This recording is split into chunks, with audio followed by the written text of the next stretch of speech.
Bob Costas, joining us right now on FT Live. Bob, great to see you. How you doing?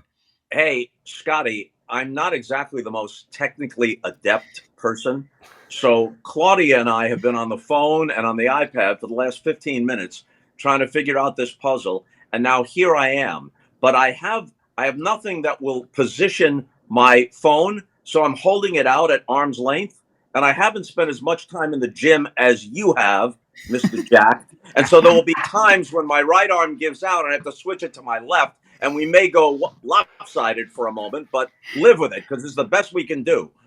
Hey, we'll take it, and I Bob, appreciate the praise. Yeah, AJ. Bob, I was texting Yeah. people. I was texting my wife, who obviously we hung out in St. Louis a couple weeks ago. Yeah. And who you told you're always late to, and I go, "Oh, Bob's late," and she's like, "What a shocking surprise! Bob's late to the party."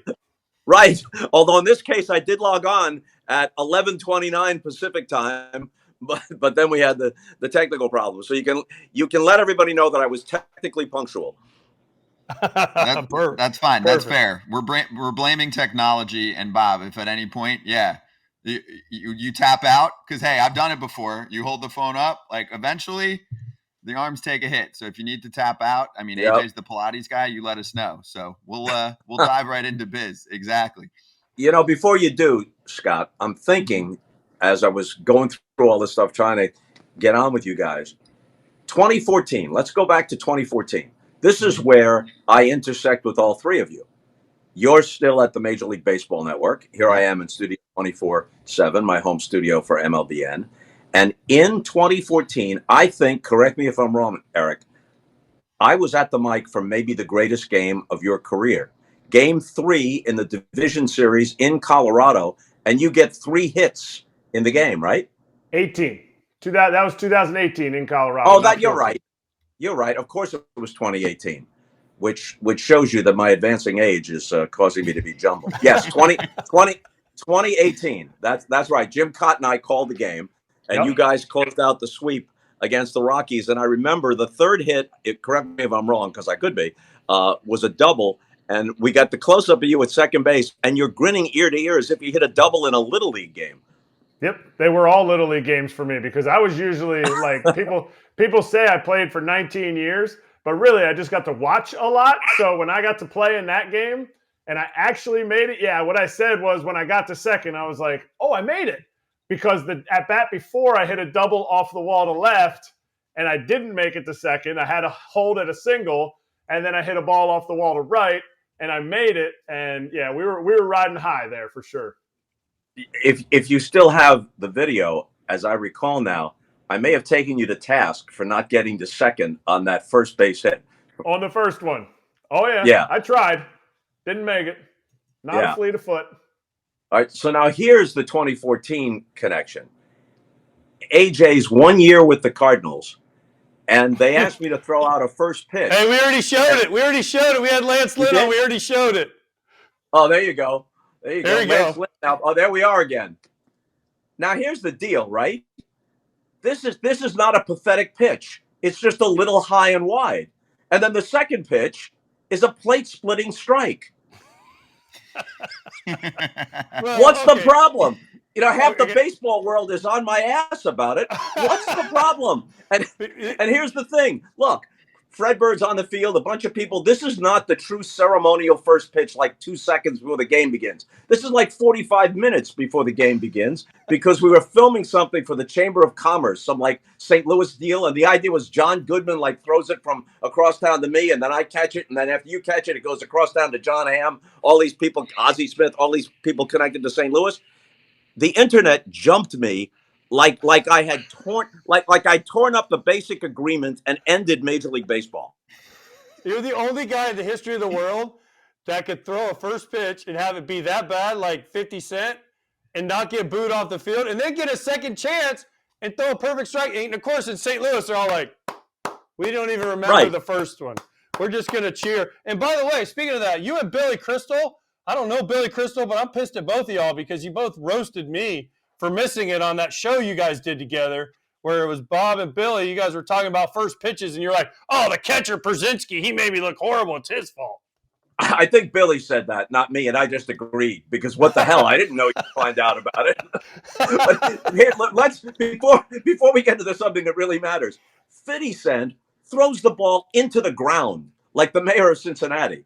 I got it there. And I was, by the way, you're talking about a 62-year-old guy in street clothes from the rubber, not the front of the mound. So now, right after this happens, I fly to LA and some guy from TMZ is there. Did I freeze here? No, okay. Some guy from TMZ is there at the baggage carousel where they stalk people. And he comes up to me with the camera and he goes, "How come you get 2 pitches and 50 Cent only gets 1?" And I say, if you saw his pitch, if he got 50 chances, he couldn't throw a strike. I just needed 1 extra chance, and I did. Next day on TMZ, Costas disses 50 Cent. Now, given the milieu that 50 Cent travels in, now I'm thinking of adding extra security. But luckily, nothing came of it. So you didn't reach out. You're good. At least he took the joke. TMZ didn't, right, and that's their job to stir it up. So correct. Actually, for getting into biz on that topic, there was one day recently where Major League Baseball essentially turned into TMZ, and that was last Friday before Shohei Ohtani signed. So we, of course, want to get your thoughts on the deal and the structure and what it looks like going forward. But how did you take that day? I mean, you've been in the media industry for a long time, and insiders are jumping the gun to try and be first, and they're not, I guess, getting credible sources. And there was a lot of chaos and a lot of devastation from fans in Toronto ultimately. Yeah, look, in fairness to Toronto, had he gone to the Blue Jays, he would have become a national figure because they're the only team in Canada. So there's that. And they have a good history. They've won a couple of World Series. They try to build their team. They have very good players, past and present, and a good fan base. But if you're talking about baseball overall, and Ohtani at this point is about as close to what Michael Jordan was. Baseball will never get to that level, at least not in the foreseeable future. But Michael Jordan was an asset to the NBA, not just to the Chicago Bulls. So if you're trying to maximize that asset, public fascination, where even casual fans want to tune in for it, if you want to maximize that, the Dodgers are a better place than Toronto. Despite their October disappointments, they're the best team over the last decade record-wise. They've won the division 10 out of 11 times. And the one time they didn't, they won 106 games. So this is the best chance for Ohtani to be in a very big market with all kinds of marketing possibilities, surrounded by Hollywood. Who knows what comes out of that? And to get to the postseason and maybe, fingers crossed, all the way to the World Series. Now, people will interpret this because they always see everything through the prism of their own fandom, that means I'm rooting for the Dodgers as possible. Baseball has an issue. Ken Griffey Jr. never got to the World Series. Perhaps the most popular, along with Barry Bonds, perhaps the best players of their generation. But Griffey was much more popular. He had that effervescence about him. He never got to the World Series. Mike Trout's never gotten close. 3 playoff games. In basketball, for example, even if the guy doesn't get to the finals, you get in the playoffs, you see enough highlights. It doesn't automatically work that way for baseball. Now, Ohtani is positioned to be in the spotlight more often than I think he would be in any other place, maybe including New York, because the Dodgers' chances appear to be better than the Yankees or the Mets. And I've heard some people say, oh, this is bad because everyone will be asleep in the Eastern and Central time zones when he's playing his game. A, he plays 81 on the road. Granted, some of those are on the West Coast too, but also people consume sports much differently than they used to. So they'll stream it, they'll look at highlights, they'll watch Quick Pitch on MLBN. You'll see plenty of Ohtani. So is this the best for Ohtani? You said this is the best for his playoff chances. Wouldn't it be better to own an entire country? You said this is better for baseball. This is better for the product of baseball. But isn't baseball's product how it's constantly been run to be advertised? Because you talked about basketball, you talked about football. Shouldn't there be more of the advertising done of the player? Because he's going to make a ton of money off the field where he's at in LA. Yeah, well, I think baseball is going to make him as much as possible a centerpiece for the game, not just for the Dodgers. Plus, he already owns an entire country, and that's Japan. And so, I think that being with the Dodgers positions him well, all things considered. And they might be one of the few teams that was able to come up with the amount of money that it takes to make this happen, and then an ingenious structuring of the contract, which apparently works for Ohtani. And the other thing is this: you got to think of, what does Ohtani want? He wants to stay in California where he's comfortable. If he moves at all, it's just up the road.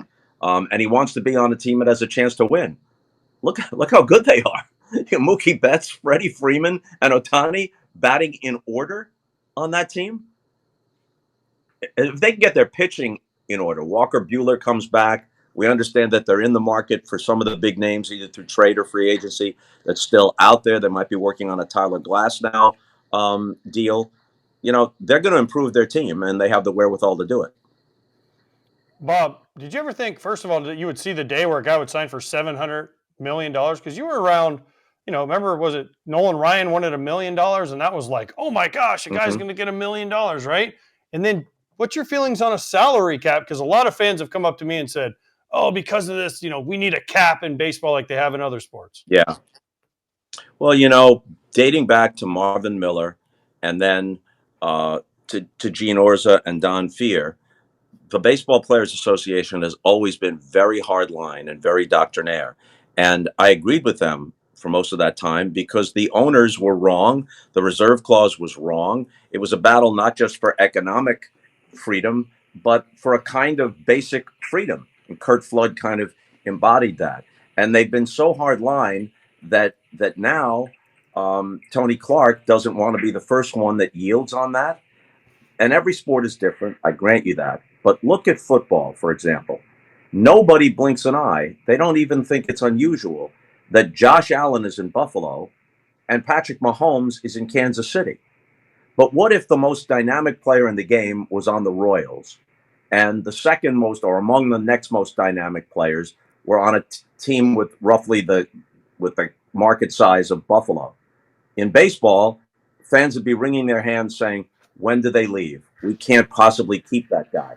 Football has that advantage because of their financial structure and the revenue sharing, and where the single biggest source of the revenue is network television, which they divide equally 32 ways. So the difference between local media in Kansas City and in New York is greatly reduced. Baseball doesn't have that reality. If they had a salary cap, a cap that was really effective and people couldn't get around it and circumvent it, it would be better for fans in baseball overall. But for the time being, the best circumstance, I think, is for Ohtani to be in Los Angeles. Hey, Bob, as we're doing this, I know it's a topic we wanted to hit. We have fans in our chat who are saying, oh, Bob doesn't like the Dodgers. Bob doesn't like the Diamondbacks. I've called many games in my life. You've called many, many, many more. So how fun is that experience for you when you hate all teams that you cover? Even though right. Everybody hates all teams. Chris Collinsworth hates every team in the NFL. So does Joe Buck.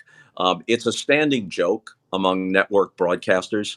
And it goes like this: fans hearing exactly the same words, but seeing it through the prism of their own fandom and comparing it understandably to their local announcers, who are going to be much more excited when their team does something well.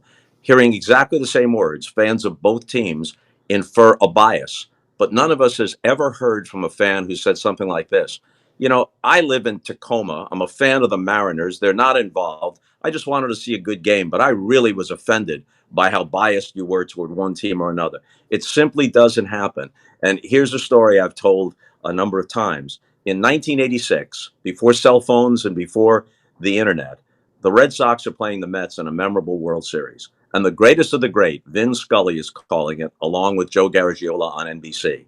And the NBC switchboard at the affiliate in Boston logs 800 calls of complaint that they're being unfair to the Red Sox. At the same time, 1,000 calls of complaint come to the NBC station in New York. And the difference is accounted for, I would guess, by the fact that New York has a larger population. And also, back then, things used to be a toll call. So it was a local call to New York. So in any case, there you have it. Vin Scully was biased against both teams. But somebody watching in St. Louis didn't think that at all. And that's the way it always goes. And something else that people don't take into account, when you're just talking about the Diamondbacks and the Dodgers, the Diamondbacks scored 6 runs off Kershaw in the top of the first. They're down 6-0 before they bat For the first time, they're down 9-0 before they bat in the second. In the second game, the D-backs scored 3 in the top of the first. There was never a time when the Dodgers were in either of those games. And when someone hits a home run or does something great for the visiting team, and all you've got is a disappointed murmur in the crowd, instinctively the announcer, no matter who he is, doesn't have to raise his voice and sound all out excited. It would sound weird. So, I get what it is, and there are some criticisms you have to take to heart. This isn't one of them. Bob, you have how many Emmys? 29. 29. What did Tim McCarver say? Fuck him. Well, his usual punctuation, I don't know if we can use here, but we can use it. Fuck him. You got 29 Emmys. I think you've done okay. Right. But the internet doesn't take any of that into account. On the internet, there are no misdemeanors, only felonies. Hey, it happened to me. It happens to me all the time. Listen, I just did the Astros and I forget who they even played, but Twins. The Astros won. And yeah, the Astros. Who was it, Kratz? The Astros. Geez, the Twins, right? I played for the Twins. I have a lot of friends on the Twins in the front office, right? 1 minute on Twitter, I get he hates the Astros. The 2 seconds later, I get why do you hate the Twins so much? I'm like, I can't hate both teams within a minute span of each other. Right. Just call the game as I see it. So Tim McCarver's words were right. Fuck them. Yeah. Yeah, you know what? That accounts for a lot of things. I was just talking to Ozzie Smith before I came on with you guys, and MLB Network is doing a revival of the Prime 9 series, and they had me narrate it, but I had no input into it at all. And somehow they left Ozzie Smith off the list of the 9 best shortstops since 1947, which is unthinkable. And I said that on the air. So I called Ozzie just to assure him that I had nothing to do with it. And he said, "Hey, Bob, you know what Tim McCarver would say?" And I said, "Yep. And as long as you have that perspective, have a good day." All right. So where do you see yourself on the Prime 9 announcers? Where are you at on that list? After your distinguished career you've had so far. I hope I'm somewhere on the list, but I can't say exactly where. I remember Kareem saying once, and I'm certainly not comparing myself in stature, either literally or figuratively. I'm not comparing myself in stature to Kareem. But way back when, they're tossing around Wilt and Bill Russell and Shaq. And he said, as long as I'm in the discussion, that's all I could ask for. So if somehow I'm in the discussion, that's very nice. Hey, Bob, I want to switch topics here. It's actually related to my shirt, the color green. So, we covered the Oakland A's throughout this season. I mean, it's a historic franchise. It's had some really good years. What's your take on what's going down there where, we're leaving a city behind, probably not going to ever have a baseball team in the near future there again on the major league side? I know in the Bay Area you have San Francisco. But what's your take on what went down there, really from top to bottom? Because we do want the game to grow in major markets, diverse markets. And Vegas is great. We've never been against going to Vegas, pretty much consensus on this show. But it just sucks to pull the sport out of a spot that can certainly field a team. I just got a book in the mail the other day. I haven't read it yet, by a longtime Bay Area sports writer named Dave Newhouse. And the title of the book is Goodbye, Oakland. And it's not just the A's. This is less impactful, but it's the Warriors going from Oakland across the bay to San Francisco for an arena that's near where the Giants play. And it's the Raiders jerking Oakland around not once, not twice, but 3 different times. And now it's the A's, who are about to become, as an aside, the first team ever to have the same name in 4 different cities. The Braves were in Boston, Milwaukee, and Atlanta as the Braves. But now, if the A's do this, as appears on the verge of happening, Philadelphia A's, Kansas City A's, Oakland A's, and now Vegas A's. Vegas is a glamorous market and has certain advantages, but it's a much smaller market than Oakland. I'm not an expert on all the ins and outs of this, but Rob Manfred contends that they have done everything they can, and the city and region just hasn't stepped up with a viable and sustainable offer, and they've had plenty of time to do it. That's baseball's version. I'm not dodging the question. I'm just not well enough informed to argue both sides of it. But the bottom line, I completely agree with. Their loyal fans have been screwed here. the team used to be, in the relatively recent past, under Billy Beane and Moneyball principles, they took limited resources and they had a good team and they got into the postseason. Now they have a crappy team. They obviously have tanked the last couple of years. The ballpark's the worst in the majors, a complete dump, and yet there's still some loyal fans. And now they're going to find that the team thumbs their nose at it again. This is not what you want. You don't want that kind of relationship with a single fan base, because fans elsewhere, even if their team is well off and not going to go anywhere, fans elsewhere look at it and say, that's not right. How would you have handled it if you were John Fisher, if you owned the Oakland A's? How would you have pushed this organization in the direction to treat the fans correctly, to put a solid team on the field, and, to use your words, not tank? How would you have handled it if you were in John Fisher's shoes? Again, Eric, without knowing all the particulars, so I don't want to step in something where I've got my understanding of the situation incorrect. Tanking is never a good thing if the idea is to set the thing up so you can move. The Rams did that in St. Louis. First they left Los Angeles, they went to St. Louis, they went to a couple Super Bowls, they had rabid support, but there was obviously a gold mine waiting for them in Los Angeles, and they tanked so that they could appear to be closer to some of the terms that would allow a team to move under the NFL's bylaws. The NFL ultimately let them skirt the issue anyway, but that's wrong. And what the A's have done recently is wrong. If you're tanking like the Astros did and the Cubs to a lesser extent did, with a plan in mind to use it as a way to rise and contend, that's an entirely different thing. That obviously wasn't Fisher's intention here. What I would have hoped to do would be to field as good a team as possible, to make a bad ballpark as hospitable as possible, to create incentives for fans to come out, lower price tickets in the grandstand, that kind of thing, to show some kind of fan appreciation. And then ultimately, if you can't get a deal that's acceptable, be able to say with a straight face, we truly did everything we could. We wanted to stay here above all else, and it became impossible. I don't know that Fisher can say that with a straight face to his fans. But again, I'm not saying I know all the ins and outs of it. Bob, all the new rules that came out last year, bigger bases, pitch clock, the whole deal. What'd you think of them? And was there one that was your favorite rule that stuck out? Well, the pitch clock is the one that really had the greatest impact. Not just the time of game, and they trimmed some 25 minutes or so off the average time of game, but the pace within that matters as much as the total time. And something else, even the 25 understates the impact, because even if you had a game now that went 3 hours or 3:05, maybe that game is 8-6, and there's a lot of stuff going on, so fans don't mind that because there's action and it's not a dragging 2-1 game that winds up taking 3 hours and 45 minutes. And they all but completely eliminated the 9-inning game that went more than 3.5 hours. I think you could count on your fingers how many games went more than 3.5 hours under these new rules, 9-inning games. So I think that's the most important one. I also like the outlawing of shifts because it did help left-handed hitters, especially guys who don't run all that well. You don't have a guy in short right field like it's a softball game or something. And you also get more acrobatic and athletic plays on the infield because guys aren't always positioned exactly where the ball is going to be hit. What we still can't figure out, I'm not sure we should be trying, is the ball up the middle. The analytics are so good, as you guys know.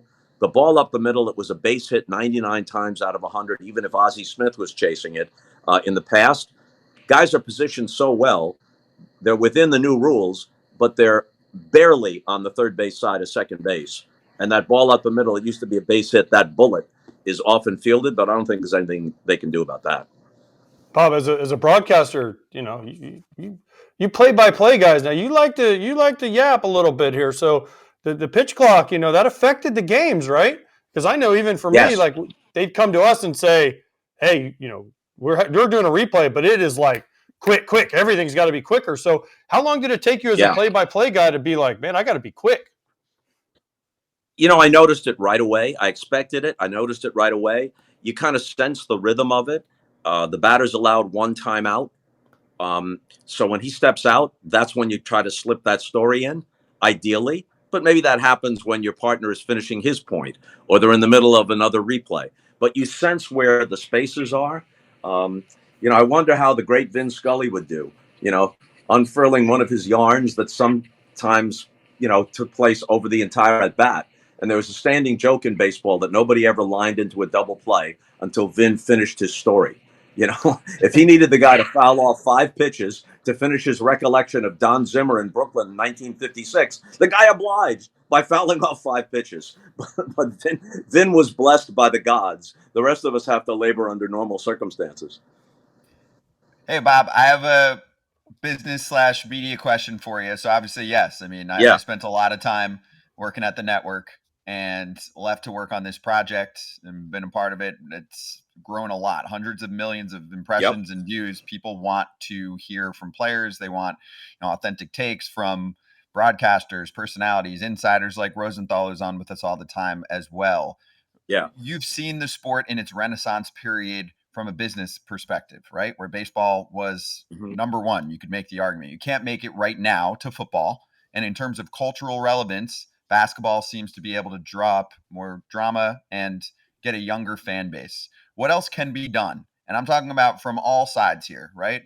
From the league, from the teams, from the players, to get our sport into a place where it has natural relevance on a daily basis, whether that's drama, whether that's more access. What do you see? What have you observed? What's changed? Because it's a different media world nowadays. So I felt passionate enough about it to actually make it my, living now in a different way from what I used to do. I don't know if you guys are familiar with a writer from the Bay Area named Ethan Strauss. Young guy, used to be the beat writer for the Warriors. Now he's gone to Substack. I think he's one of the smartest people writing about sports that I've come across in many years. And he posted something just this week that said baseball's problem, and to a lesser extent, basketball and hockey, is something that's just built into their historical framework, which is too much inventory. Whereas football, you have the once a week. Your team plays once a week. Most of the games are on a weekend. It feels more like a special event. Back in what he called an analog world, if it's the 1950s, the 1960s, you don't have that many choices, and you wait for your team to come on the air. And you don't say, well, I'll watch the highlights on Quick Pitch or on ESPN, or I'll get them on my phone. You watch your team live or listen to it live on the radio. People still do that with football because the game feels like a big deal. But a game on May 19th may not feel like a big deal anymore for baseball. And even back in the day, and this isn't get off my lawn stuff, I'm just answering your question. Back in the day, if you looked at the newspaper and the pitching matchup was Sandy Koufax against Juan Marichal, or Randy Johnson against Roger Clemens, you said, wow, this is a game I have to watch. But now those guys, even if they're effective, might not be in the game after the 6th inning.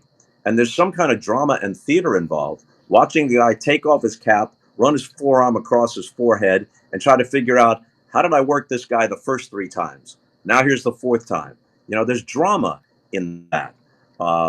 So that's the things that played to baseball's strengths have been changed. Another thing, and I think this affects basketball as well, you can't ask in the short term, you can't ask owners to take less money, but in the long term, some of that might be best for baseball. And I'm talking about television. It may seem like I'm going down a different road here, but stick with me. When people ask me about LeBron versus Jordan, I say LeBron has a statistical case, but in terms of impact, it's Jordan all the way. And there are many reasons for that. LeBron has star power, but Jordan had more star power than any team sport athlete that I've ever been around. Plus, with one team, he won a half dozen championships. So that became an ongoing soap opera through the 90s, as The Last Dance proved. But also a big part of that was that all the biggest games in the NBA in that era, in the 80s with Bird and Magic, were on CBS. All the biggest games for Jordan were on NBC. Now, and not just the games, but the promos are on Seinfeld and ER and Friends and Letterman and Carson and all the rest. Now, basketball is a cable product in large part. So it's more hardcore fans that are watching a game on a Tuesday night in November or January. It's not getting the broad exposure it used to get. It goes on full ABC in the finals, but you're not building up to it in the same way. And baseball has a bit of a problem here with that. I do games for TBS, so it's no disrespect. I'm a small part of it. But when you get to the World Series, half of that matchup is coming out of the cable world. It's not like 1986 where you had two great LCSs and Al Michaels is calling one on, I guess Al's calling one on the American League on ABC, and Keith Jackson is calling the Mets and the Astros on the other half of it, and Al's doing the Angels and the Red Sox, and that feeds into Vin Scully and Joe Garagiola on NBC. You got a different feeder system now. But there was a lot more money for both the NBA and baseball in this kind of media setup. But I think little by little, it drains the interest of the average fan. And then the World Series comes along, no disrespect to the teams, and a good portion of America says, Rangers, Diamondbacks, I'm not into this.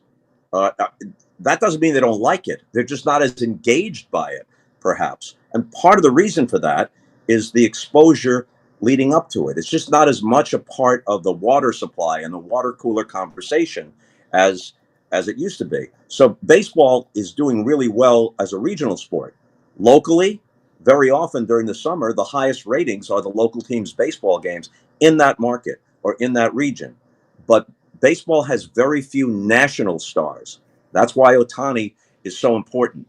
You can't say that revenue-wise, baseball's in a bad place. Otherwise, they couldn't be handing out these contracts. And it's not just the Otani contracts or the Judge contracts. It's the contracts to run-of-the-mill players. No one bats an eye. That guy, has a 500 record and an ERA of 4.5 and gets a $12 million contract, and good for him. But so baseball must be in decent financial shape, and the value of the franchises keeps going up exponentially. But if you're just talking about that general feeling that it's water cooler conversation, baseball isn't where it used to be. And it troubles me to say that because I still love baseball above all other sports. Okay, Bob, before we let you go, I think I've heard you say this. Your favorite game you ever called was one of the Jordan games. Is that correct? Well, yeah. The Game 6 in 1998, when Jordan scored 45 points, and I think the final score was 87-86. So 45 proportionally meant something different than it means now when a game might be 130 to 125. And he took the game over in the closing moments. It was the prototypical heroic Jordan performance. And then he makes that last classic shot with 5 seconds to go, turns a 1-point deficit into a 1-point victory. And I had some sense, we couldn't be sure, but I had some sense that this might be the end of Jordan's career and the end of the Bulls dynasty. And I knew that story would be on the front page of the newspaper, not just in the sports section, that it would be in Time and Newsweek, not just in Sports Illustrated. And luckily, what I said then held up pretty well. And 20 plus years later on The Last Dance, a lot of times I'll hear stuff back and I'll go, why didn't I say this? Or why didn't I do that? But when I looked at that, I think we captured, Doug Collins and Isaiah handled all the nuts and bolts of it. But I said this might have been the last shot that Michael Jordan will ever take. And if that's the last image, how magnificent is it? I've heard that over and over again because they keep replaying it. And that holds up pretty well. So, I think I've kidded Michael, why did you have to come back with the Wizards and mess up my place in the time machine? But just like he was disdainful of all his opponents, I don't think he gave a damn about my little place in this drama. Listen, people don't even remember he played for the Wizards, so nobody they remember him in that shot. So yeah. Whatever happened after that, people forget he even played for the Wizards. Okay, so that's your favorite game you've ever called all time. What's your favorite baseball game you've ever done of all time? Well, the one people keep mentioning is one of two that I know of regular season games that has a name. One is the Pine Tar game when Brett went nuts, and the other is the Sandberg game in 1984. And this connects, AJ, to what we were talking about just a moment ago. That was the Saturday game of the week, and the world changes. I'm not saying you can go back and recreate these circumstances, but the game of the week really was the game of the week. That was your one chance, let's say if you lived in St. Louis, to maybe see the Red Sox play the Yankees, or flip it. If you're in American League City, your one chance to see Ozzie Smith and Willie McGee. And all of baseball watched that game. It was a Saturday afternoon game when they saw me and Tony Kubek or Scully and Garagiola at the batting cage on Friday, many players would say, up with a game of the world tomorrow. That meant that everybody was watching. And those Saturday afternoon games got ratings that would dwarf shows that are considered primetime hits on network television these days. So that's the setting. It's the Cardinals and the Cubs. It's a classic rivalry. It's a beautiful day at Wrigley Field. You got some Cardinal red in the stands along with all the Cub rooters. And Ryne Sandberg hits a ninth inning homer off Bruce Sutter to tie the game 9-9. Willie McGee doubles home a run, and in the process, he's hit for the cycle.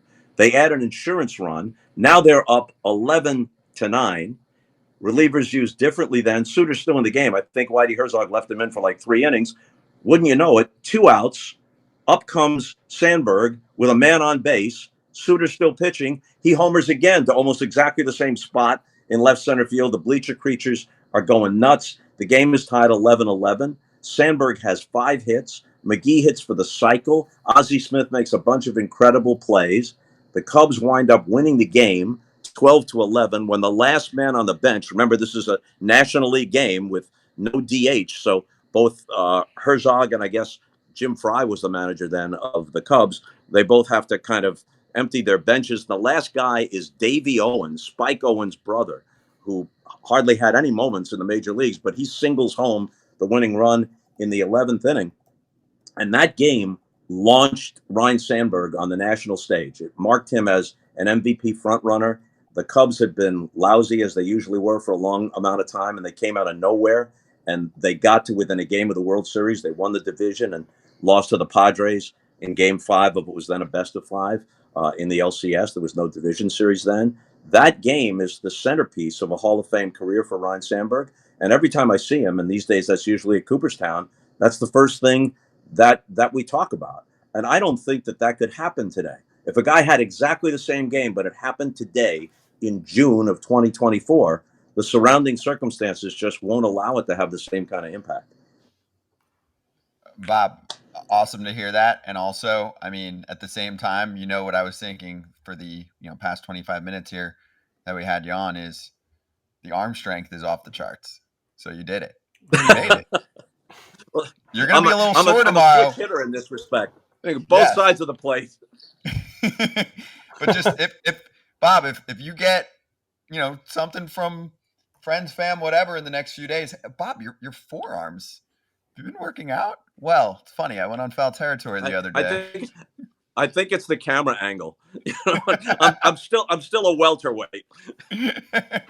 I'm telling you, you held up well. I got to tell you. Yeah, Ken Rosenthal's had to do it a few times, and it was shaking after 15 minutes. I'm sure AJ will make him hear it later this week. But we'd been looking forward to have you on. We really appreciate it. This was great stuff. And thank you.